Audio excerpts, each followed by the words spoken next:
Wetting your bed is embarrassing as a child, but as an adult, wetting a child's bed is mortifying. It's almost impossible to explain that shit away. I bought a rape alarm because I kept on forgetting when to rape people.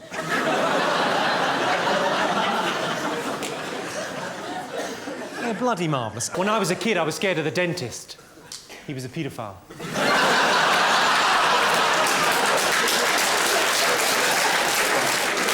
I suppose that begs the question, how many fillings did he give me?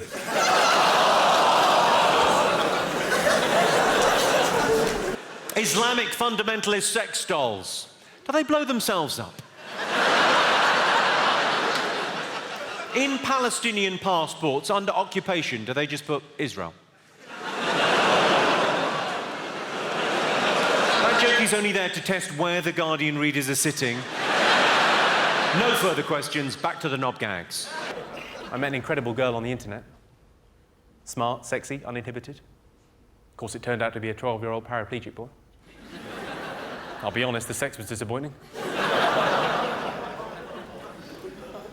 Oh, I think we've reached a barrier there, haven't we?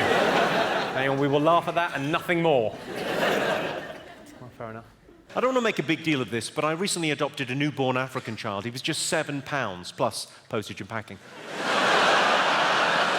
That's how they get you. If only they'd put holes in that box. And that is the joke, interestingly, that Richard Curtis said was a bit much for the comic relief gig.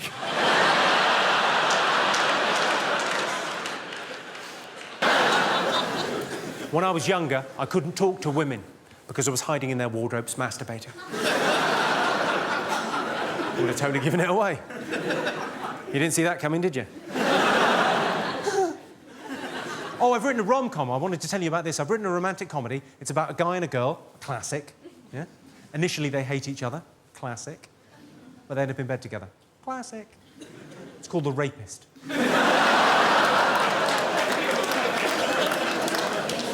Did you see the story about Gary Glitter? There was a GCSE music question about Gary Glitter. How bad's that? How bad's that? A GCSE music question about a Gary Glitter song. Because if there's one artist you don't want associated with the phrase, shh, turn over, you've got an hour.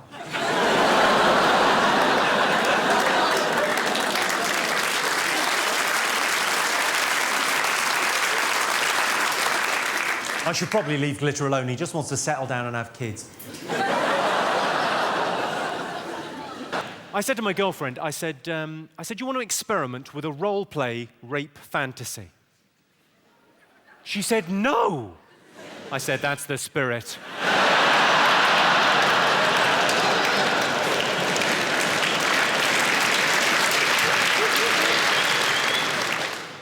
Rape is such a horrible word, though. It's such a harsh, brutal, awful word. Rape. That's why I prefer to call it a struggle snuggle.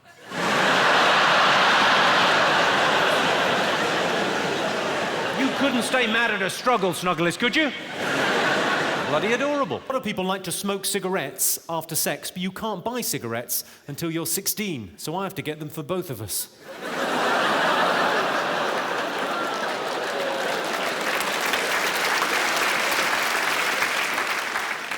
You think it's wrong I'm buying a 15-year-old girl cigarettes? You think it's wrong I'm fucking her? I'm kidding. Kidding does sound like a verb for child abuse, doesn't it? I'm kidding. Are you joking or touching kids? Obviously, it's a family show.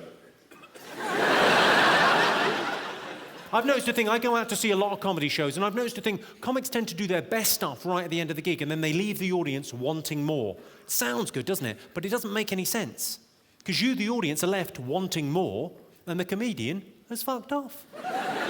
That doesn't make any sense, so what I'd like to do, because I've given it some thought, I'd like to torpedo this gig with some very unpleasant jokes that will offend and upset you all.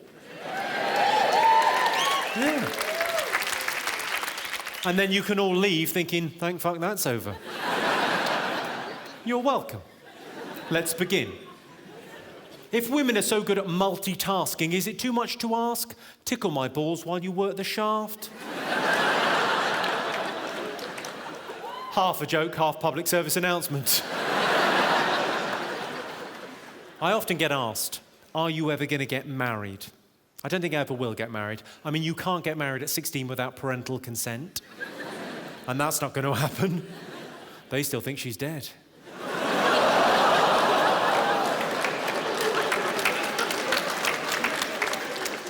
That's an unfortunate reaction, because that's only there to warm you up for this one. Did you all read that story about the girl that was kidnapped and kept in squalid conditions for 18 years? Did you read that story? Was I the only one that read that story and thought, 18 years in squalid conditions? Have a tidy round. Make a house a home, you lazy bint. Say what you like about the Make-A-Wish Foundation. They can work to a deadline.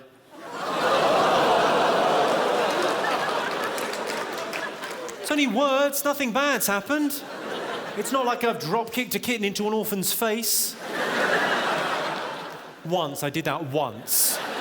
And it was fucking funny, but you sort of had to be there.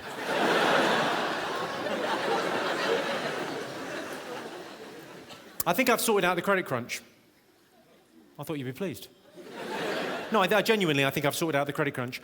You know what the problem is with the credit crunch, in layman's terms, okay? The trade, the turnover, the cycle of business isn't happening in the way it was because businesses and banks and countries have gone bust and no one trusts each other. So how are we going to repair this? How are we going to get things started again, get that virtuous circle up and running? I'll tell you what we do. We build a World Trade Center.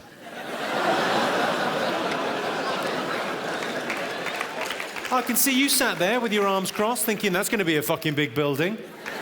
We're going to have 2 of them.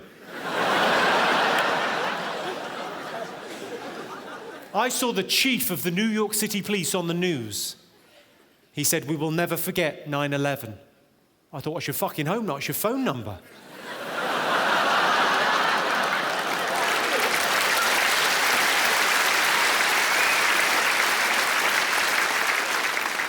I do love doing these gigs. I mean, I'm so glad I recorded the DVD in Glasgow, but these gigs, just the fact that everyone sort of shares a sense of humour, that's such a sort of special thing. Everyone appreciates as well. Everyone gets it. Everyone in this room gets the fact it's just jokes. We're just messing around, trying to have a laugh together. It's just messing, you know. These jokes aren't who I am. In the real world, I'm quite a generous sort of person. So I realise that makes me sound like a dick. But, you know, I'm quite a giving sort of person. I mean, last year I donated a kidney. Yeah. Of course, they wanted to know where I got it from. I know it's still warm. Keep it. I often get asked, someone asked earlier, favourite joke or rudest joke. I got asked in Liverpool last year, someone said, favourite pub joke. Someone shouted out at the end of the show. So I thought I'd end by telling you my favourite pub joke. It's quite a rude joke. I think you all knew it was going to be fairly rude. But I'll tell you, and then I'll tell you why I'm telling it. I got asked favourite pub joke in Liverpool, and so I said, I told my favourite pub joke. What's the difference between football and rape? Girls don't like football. That is a textbook response, Glasgow. It's a laugh followed by a ooh. The interesting thing for me is that that's not 2 distinct groups of people. There's not one group laughing and another group going ooh. Those are the same people. That joke makes you a little bit schizophrenic. Because you don't choose what you laugh at. I'm sure many of you have been disgusted at what you've been laughing at this evening.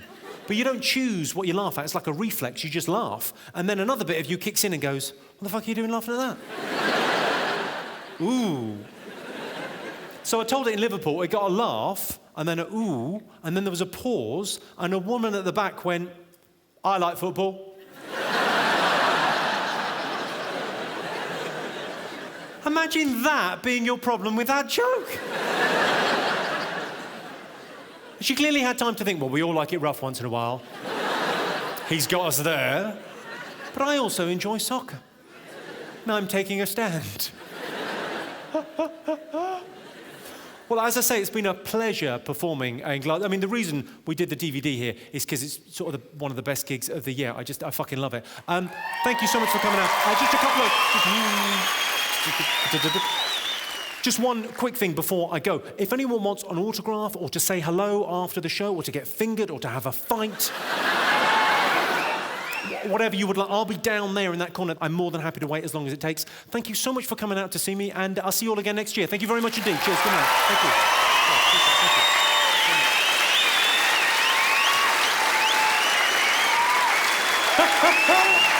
People with Tourette's.